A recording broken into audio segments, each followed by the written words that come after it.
चीन के मुद्दे पर देश में भी घमासान मचा हुआ है। सर्वदलीय बैठक के बाद भी विपक्षी दलों को लग रहा है कि सरकार इस मामले में कुछ छिपा रही है। कांग्रेस की बैठक में आज इस बारे में बाकायदा प्रस्ताव पास करके सरकार को कटघरे में खड़ा किया गया। न वहां कोई हमारी सीमा में घुस आया है, न ही कोई घुसा हुआ है, न ही हमारी कोई पोस्ट किसी दूसरे के कब्जे में है। एलएसी के हालात पर 19 जून को पीएम ने सर्वदलीय बैठक बुलाई और इसके बाद एक बयान देकर सरकार का रुख भी साफ कर दिया।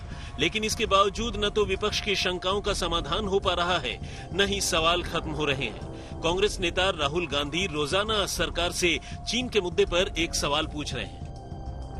आज राहुल ने वही सवाल दोहराया जो वो रोज पूछते हैं, क्या भारतीय जमीन पर चीन ने कब्जा किया है?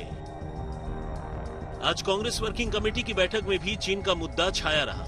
बैठक में एलएसी के हालात पर प्रस्ताव पास किया गया। इसमें कहा गया कि कांग्रेस पार्टी हमारे सैनिकों के सर्वोच्च बलिदान को सलाम करती है। चीन की घुसपैठ कतई बर्दाश्त नहीं की जा सकती। इस मामले में सरकार का रुख सच को नकारने और गलत जानकारी देने वाला है। However, there is a growing feeling among the people that the government has gravely mishandled the situation.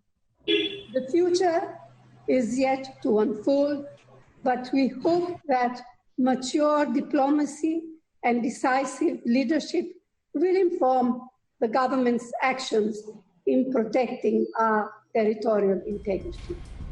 Congress पूर्व सैन्य कमांडर और एक्सपर्ट का हवाला देकर इस बात पर अड़ी है कि सरकार देश से सच छिपा रही है, लेकिन बीजेपी नेताओं को ये आरोप नश्तर की तरह चुभ रहा है।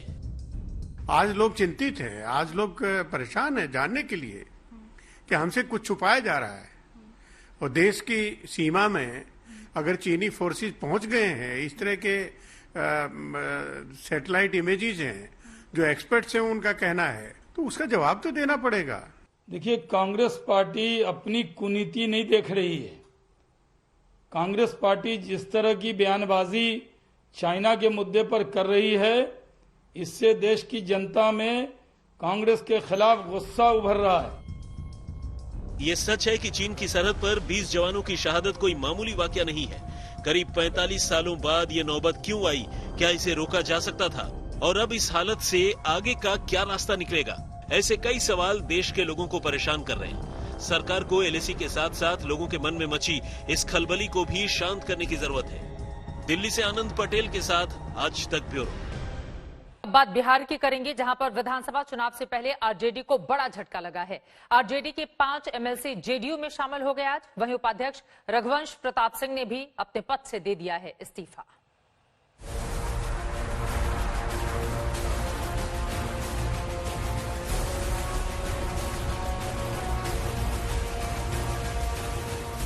बिहार में विधानसभा का चुनावी बुखार चढ़ना शुरू हो गया है, जिसकी शुरुआत लालू प्रसाद यादव की पार्टी आरजेडी को लगे बड़े झटके के साथ हुई। आरजेडी के उपाध्यक्ष और दिग्गज नेता रघुवंश प्रताप सिंह ने अपने पद से इस्तीफा दे दिया है। वहीं 5 एमएलसी ने पार्टी का दामन छोड़कर जेडीयू का साथ पकड़ लिया है। आरजेडी से कुछ नहीं कहना है, हम लोग जदयू का दामन थाम लिया है।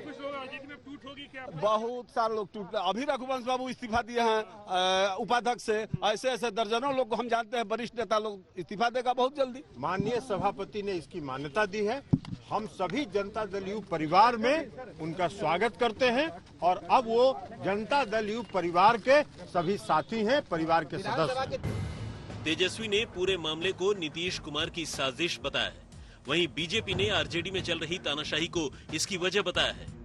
नीतीश कुमार जी को हम शुभकामनाएं दें। उसकी कॉपी, उसकी जो एमएलसी जो यहाँ से वहाँ गए हैं, उनके भविष्य को लेकर के हमारी शुभकामनाएं हैं। आरजेडी कोई विकल्प नहीं है बिहार के अंदर।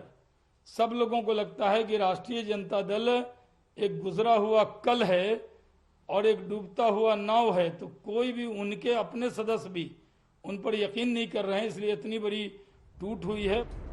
इस्तीफा देने वाले सभी एमएलसी लालू प्रसाद यादव के करीबी बताए जा रहे हैं। सूत्रों की माने तो ये आरजेडी की मौजूदा वंशवाद की राजनीति और तेजस्वी यादव के नेतृत्व से परेशान थे।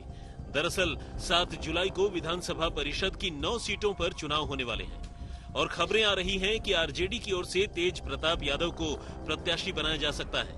आरजेडी के पास मौजूद विधायकों की संख्या के आधार पर 9 में से 3 सीटों पर उसकी जीत पक्की है।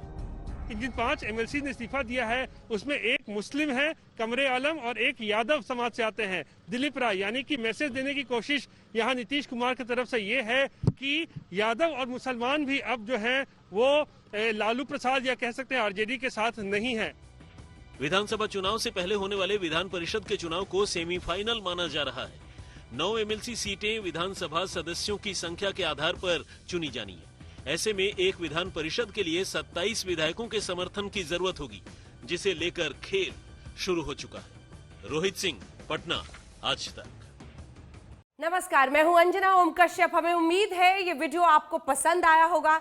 लेटेस्ट खबरों के लिए यूं ही देखते रहिए आज तक, और इस वीडियो के पसंद आने पर लाइक, शेयर एंड सब्सक्राइब करना ना भूलें।